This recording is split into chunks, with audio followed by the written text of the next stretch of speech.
Hello folks, Emily here, your Harvest Market dietitian, back again with a delicious meal kit. So I have a great recipe today. I am reprising one of my past recipes. It's been quite a while. I think I did it, the first time I made this recipe was November 2020. So I know I have a lot of new folks that are joining me, and it's just a really, really good one. I believe I did this in, November, so cooler, cooler weather temps outside. It's just really, really yummy. We're doing my Bolognese sauce. So we are doing it with penne pasta. You can do it with any pasta you want. The great thing about this sauce is that it is loaded with veggies, some lean meat, and it comes together really fast. So typically, traditionally speaking, Bolognese can, be simmering away on the stove for hours on end. Well, not this one. I don't know about you, but I don't have hours to spend, especially like on a weeknight. So this comes together pretty quickly. So we're just gonna go ahead and get started. I have a nice big skillet preheating over medium heat. We are going to start by chopping up our onion. The best part about this is, and again, one of my favorite things, favorite kind of dinners, I guess, is when we can just chop and add to the bowl. Just chop and add, and before we know it, our dinner is pretty much ready to go. So at this point in time, I do have some water boiling next to me, or getting ready to boil. And boy, this onion skin does not want to come off. Ay, ay, ay, ay, ay. Okay, get this guy off here. Man, these are really finicky. Okay. Good grief. You ever have that problem? Onion skins do that. They just want to stick to themselves. They don't want off. I don't want that in my Bolognese. Okay. Here we go.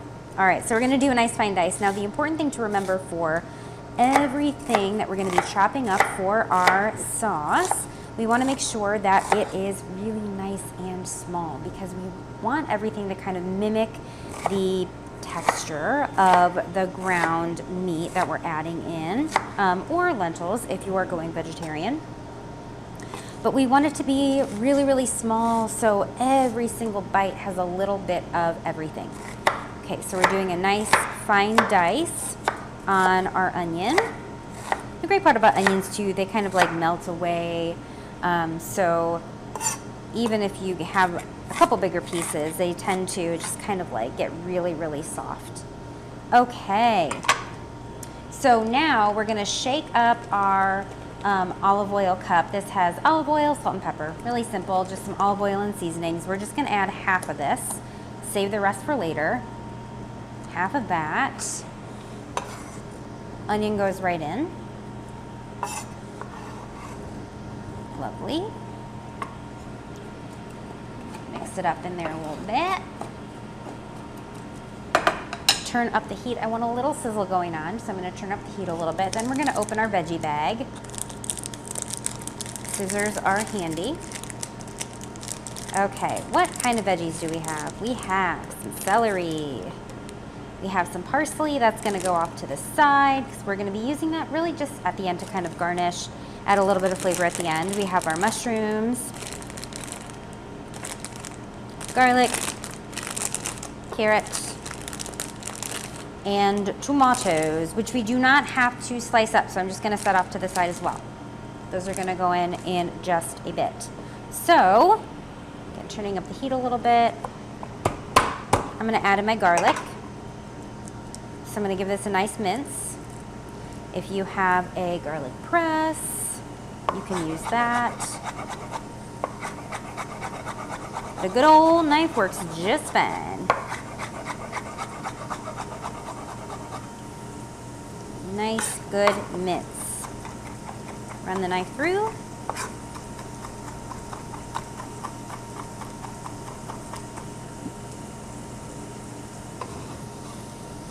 Add that right in. Okay, now we're going to get to working on the rest of our veggies.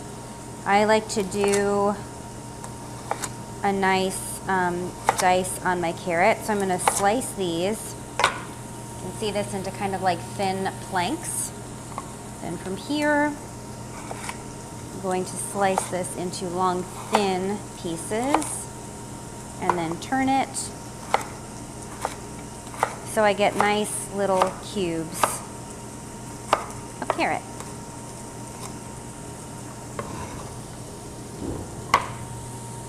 Ta-da! Okay, so I'm gonna let the garlic and the onion kind of saute for a minute, and I'm just going to continue chopping up all of my veggies, keeping them out of the pan for a minute because I want the onions and garlic to get nice and fragrant and soft. So we're just going to be chopping.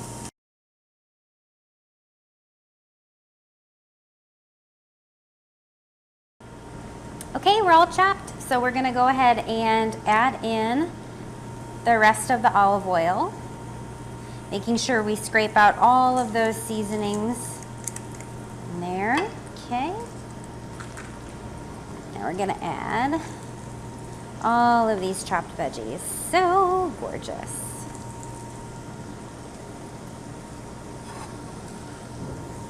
Beautiful. Okay, give a good toss. And let these saute. So if you have your pasta water going, you can add your pasta now or you can wait.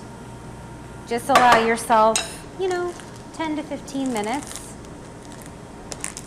I just have some regular pasta here. And if you want to salt your water, go ahead and do that as well. Right in. Give it a stir right away so they don't clump together. I like to use this kind of spoon spatula strainer thing. It works really, really well. Yeah, I like it for my pasta rather than having like a big strainer or something. It's kind of nice. Okay, so while these go, we're just going to go ahead and add in our tomatoes. You don't need to do anything to them because eventually they're just going to burst and kind of melt into the sauce. It's beautiful. Okay. So while that sautés and gets nice and soft, our veggies get nice and soft and fragrant, we want to give them a minute because we do have carrot in there, which is kind of tough. But we're also going to go ahead and get our ground turkey started. So I just have some ground turkey I'm going to add in here. I'm just going to kind of scoop the veggies off to one side and get my turkey in the other side, just like that. So the veggies can still cook, but we can get our meat started as well. So I'm using a different spatula. That's just me. I don't know, food safety first and foremost. So I like to have kind of a separate spatula for the raw ground meat or just change it halfway through. Okay, so I'm just kind of breaking that up a little bit and just let it cook. So that is what we're gonna do for the next few minutes. We're just gonna let our meat cook, breaking it up into small pieces, and just let our veggies saute. Meet you right back here. Okay, so I've broken up our meat. It's pretty much all the way cooked through, so I'm gonna go ahead and incorporate everything together.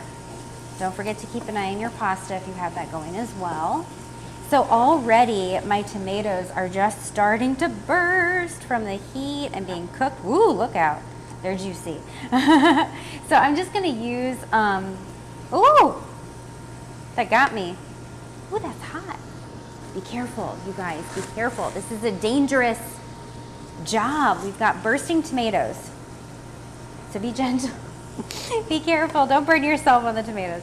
Okay, all right, so they're all nice and smooshed. And we're just gonna kind of break those up a little bit. I like to use my cooking utensil. That's why I like to use kind of this flat edge wooden spatula so I can kind of break it up. Beautiful, beautiful, beautiful. Okay, next up, we're gonna add the tomato paste. So this is what's gonna give it that really, really beautiful, deep, concentrated tomatoey flavor. And that's gonna go right in. We wanna hit it on the hot pan. So we want to add it before we add any other liquid because this is really what kind of like activates and wakes up the tomato paste and makes it taste really, really good and we kind of want to cook it a little bit before we add anything. So I just kind of like to toss it around, just get it mixed and melted. It'll just kind of start to melt into all of the veggies and the meat. That's exactly what we want. This is starting to look really good. It's really starting to come together. You can see here why it's so important to chop up your veggies really small if you want a nice kind of homogeneous sauce when it's all said and done. Okay, give it a good stir. So up next we have something. So I'm gonna let this cook for just a minute while I explain the next step. We're gonna turn up the heat slightly. By the way, with your pasta, do make sure that you don't discard the pasta water, because we're actually going to be using that to kind of thin out our sauce a little bit. So make sure that you don't fully drain and then discard your pasta water. Okay, so next up we're going to be adding our seasonings and our wine. So a wine is really important here to create kind of a depth of flavor. It acts as an acid, so it really brightens and lightens the overall dish. And we also have a little bit of Worcestershire, which is really super savory, gives us that umami flavor, nice and salty. And then we have my favorite, a little bit of Cavender's Greek seasoning to kind of finish off the seasoning process. So I like to turn up the heat a little bit. Typically use wine to kind of deglaze the pan or kind of bring up all those brown bits off the bottom. We want to hit it in a nice hot pan so that when it hits the bottom, it kind of pulls everything up off the bottom really quickly. Plus it's fun. It goes and it's really fun. Okay, so we're gonna add this. Well, I didn't get this like I normally do, but that's all right. It's still nice and hot. Okay, give that a good stir. And we're gonna let this just kind of simmer away for a few minutes to reduce that liquid a little bit, to cook down the wine a little bit, and to just kind of incorporate all of the flavors, let everybody get to know one another in the pan. I'll meet you right back here. So my sauce has been simmering away. It smells so, so good. Liquid has pretty much reduced. I'm just going to mince up my parsley here. So from here we can really kind of turn down the heat, and we're gonna go ahead and add in our cooked pasta. Right in. It's okay if some of the water gets in, remember, because we're gonna add a little bit of that water actually, if we need to, if we want it to be a little bit thinner consistency. This is totally your preference, by the way, this part here. Whatever you wanna do, whatever you feel, whatever you think is good. You might get a lot of the water trapped in kind of the tubes, the hollow tubes of the pasta, and it might add enough to where you feel happy with it. Otherwise, you can just add a splash, about 1/4 cup for a 2-person, and a little bit more for a 4-person if you want it. This is just gonna kind of add to the beautiful consistency and give it a good toss. Look at this. I wish you guys could smell this. So stinking good. Loaded with veggies. I have some grated parm. I like to kind of mix in half of it just so that it gets incorporated, but then you can kind of serve the rest, you know, sprinkled over the top. Woo, hello. I'm getting that bite right over here where I dropped all of that parm. And then sprinkle with parsley. Penne Bolognese. Just like that. One skillet, except for the pot for the water. But other than that, super easy to pull together. Really, really delicious. This is something that everyone's gonna love. This is a great dish to kind of hide veggies in if you have people in your household that need that. If they're afraid to eat their vegetables, or if they don't typically eat enough, this is a great one to get those veggies in. I hope you guys enjoyed this dish, and thank you guys so much for joining me. As always, I will see you all next time.